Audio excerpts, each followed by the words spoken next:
Zhang Yi wraps up his affairs in Blizzard City after meeting with Deng Shintong and summons the three faction leaders Xiao Honglian, Xing Tian, and Chen Jingguan to his quarters. He announces an immediate overnight return to Tianhai City, revealing that Xiaoyu base has fallen under his control and Chen Jingguan now serves as his subordinate. The revelation stuns Xiao Honglian and Xing Tian, who had harbored ambitions of leading their own bases. They now weigh the benefits of submitting to Zhang Yi for protection against the looming Days City threat. Zhang Yi explains that the Days City coalition, led by Sun Jianming, Gu Hongdai, and Chen Liangyu, views Tianhai as weak and intends to strike while the Jiangnan region's attention is fixed on Linhai City. His counter-strategy is straightforward: leverage home field advantage, fortify defenses, maintain vigilance, and react decisively to enemy movements rather than attempt complex schemes.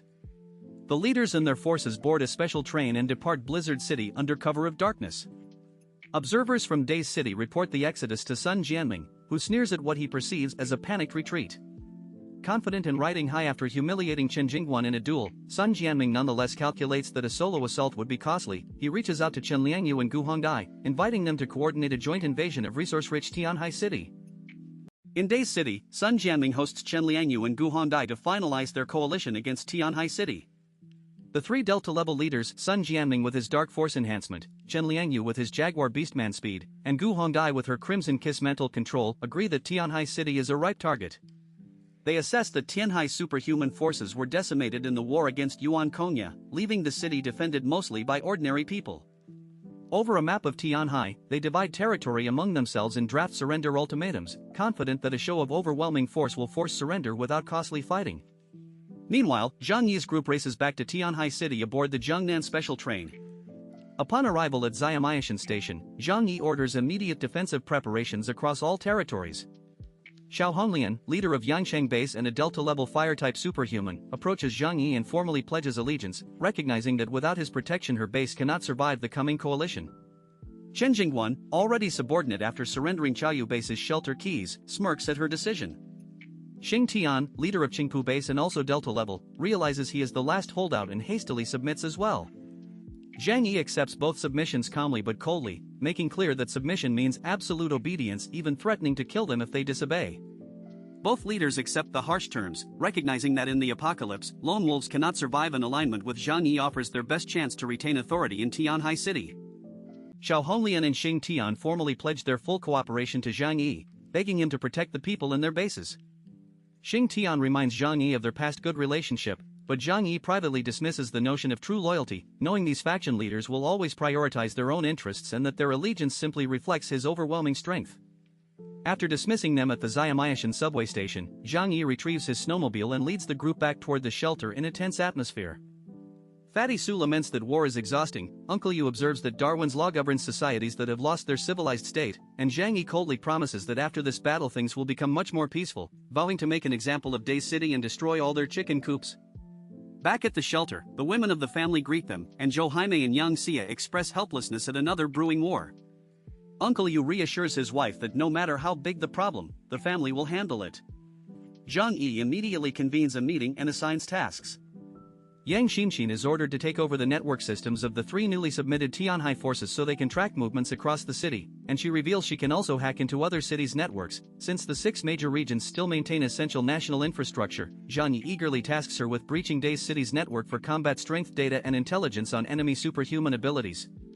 Lu Karen is ordered to absorb everything learned in Blizzard City, particularly the combat suits that act like exoskeleton clothing and enhance basic physical abilities, and to replicate them urgently, which would greatly boost the whole team's survival chances. Yang Xia is told to continue stockpiling superhuman food, and everyone else is placed on battle alert. The next day, 2 black-armored snowmobiles carrying 10 imposing superhumans from Days City arrive near the shelter, detected by the shelter's AI system. Zhang Yi recognizes the unfamiliar vehicle markings, changes into his combat uniform, and is joined by Liang Yu and Uncle Yu. The messengers stop about 200 meters away. Uncle Yu wonders if they are declaring war, but Zhang Yi chuckles, pointing out that no one announces war beforehand, and deduces that they are here to intimidate and demand surrender without a fight.